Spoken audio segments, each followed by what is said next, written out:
Hi there, it's Carl Irwin, the Common Magician, and I've got something interesting to show you and discuss with you. I've got a deck of cards here. We're going to give it a shuffle. In fact, we're going to give it a table wash. Make sure that no cards are staying in the same position. All the cards are changing places.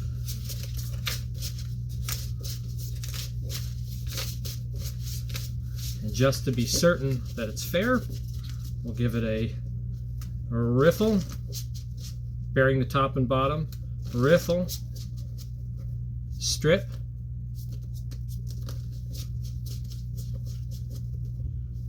riffle, and we'll give it a cut. 5 of diamonds, 37. 1, 2, 3, 4, 5, 6, 7, 8, 9, 10, 11, 12, 13, 14, 15, 16, 17, 18, 19, 20, 21, 22, 23, 24, 25, 26, 27, 28, 29, 30, 31, 32, 33, 34, 35, 36, 37, 5 of diamonds. So I want to discuss with you, what is a magical effect? What is a magical effect?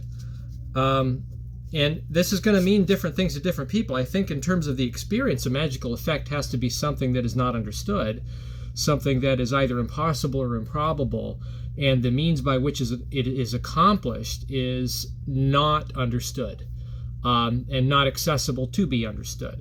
That it can't be reasoned out. It's you know, for all purposes, it is out of reach. Okay. It's a miracle of some kind, in some way. I think that's what magic is. I think that's what a magical effect is. I think that's what the experience of magic is. Now, this, I think for a lot of magicians, this comes down to then, as a secondary layer to that definition, is how it's accomplished. What's the method? Because for so many magicians, so many people that do magic and want to be fooled and experience magic for themselves, they discount various types of routes to accomplish a magical effect as not fair, right? That a magical effect, a good magical effect, is not merely the experience of it, but also within a strict parameter in terms of the method. You know, for some magicians, using a stooge, even if they're fooled by it, is not fair, therefore it's not a good effect. It's not a magical effect. It's cheating in some way, right? For some people, watching a film, a movie, where there's computer graphic visual effects or a practical effect of some kind that accomplishes the impossible, to them that is not magic. In some ways, because they would look at that and they would say, well, even if I don't know specifically how it's done, I know the method. I know it's done using computer graphics. You know, so some people do those kinds of visual effects as magic on social media, and it's really just video editing or some kind of visual effects. There's a couple of people that are known for that. And some magicians will say, yeah, but that's not magic, because the method doesn't conform, or it does not it does not fit into their ideal of how a magical effect should be accomplished.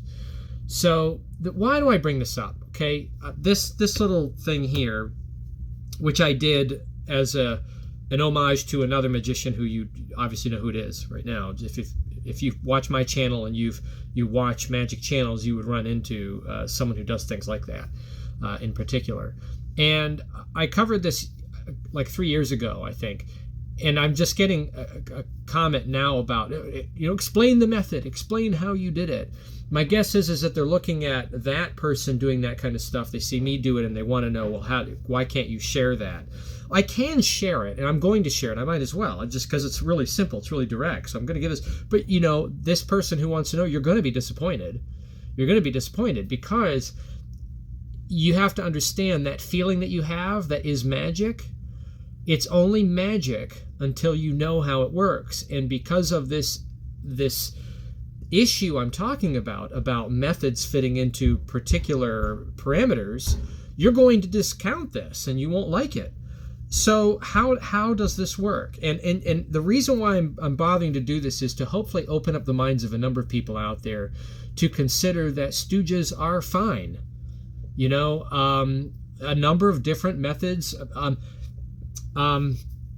Doing something for social media that might require more than one take is fine. You could say that I did this until it worked. I just name a card and name a number, but it's better than that. The probability is much better than that. Okay, and because the probability is much better than that based on what I am doing, that in and of itself makes it a better method than merely just doing it until it comes out right, and also makes it worthwhile as a magician to do something like this for social media, knowing that I only have to do it a couple times and I'm gonna get it one way or the other. It's very simple. I shuffle the cards fairly.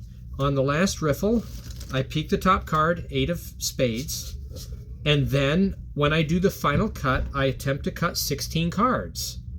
I think I'm short right now. I don't think it's 16. But if I put 16 down, then I get it to 37.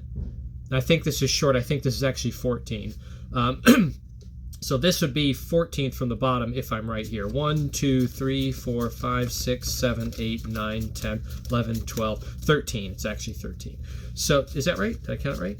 1, 2, 3, 4, 5, 6, 7, 8, 9, 10, 11, 12, 13. So I was going for 16, and I did it 3 times for this video. The third time was the one that you just saw, and I got it. Now, can some people cut very reliably a specific amount of cards? Yes, and that's a skill, right? Can I cut very reliably a certain number of cards? I can cut reliably enough to do it just 3 times or less, you know, or maybe 1 more or 2 more and know that I'm going to get it. Or to know that when I cut it, what I'm going for is wrong and I can adjust my number for the presentation. I wouldn't do this for people in a live environment, but for social media it works really, really well, and it looks extremely amazing because there's no control that you can see other than I'm actually shuffling the cards. The only control in there is that I take a peek. You know, you could replace that very idea. Rather than take a peek on the last riffle, just control 1 card in the wash, which is extremely easy to do. You could control the bottom card or the top card, any card. You could ring in a card, you know, whatever. But it's just a simple skill that I'm not extremely proficient at, but certainly proficient enough to know, and anyone can be, by the way. This isn't particularly difficult to know that you're cutting a specific number of cards. You know, I think this might be 14. 1, 2, 3, 4, 5, 6, 7, 8, 10, 11, 12, 13, 14, it's 15, so off by 1 again. So anyway, knowing that you're in the ballpark, you know, practice that. Try to cut a chunk and see how often in that feeling when you cut a chunk, what is your average? What do you average at? And then that is what you know your displacement is. That's the trick. And it's incredibly disappointing, especially because you know that I did it a couple times to get it on there. But I say it's a great method because I know I only had to do it a few times to get it right. And that is the secret in the method. And that makes a magical effect if you don't know what was done to make it work. And that's what makes magic. Best of luck with that. Happy magicking.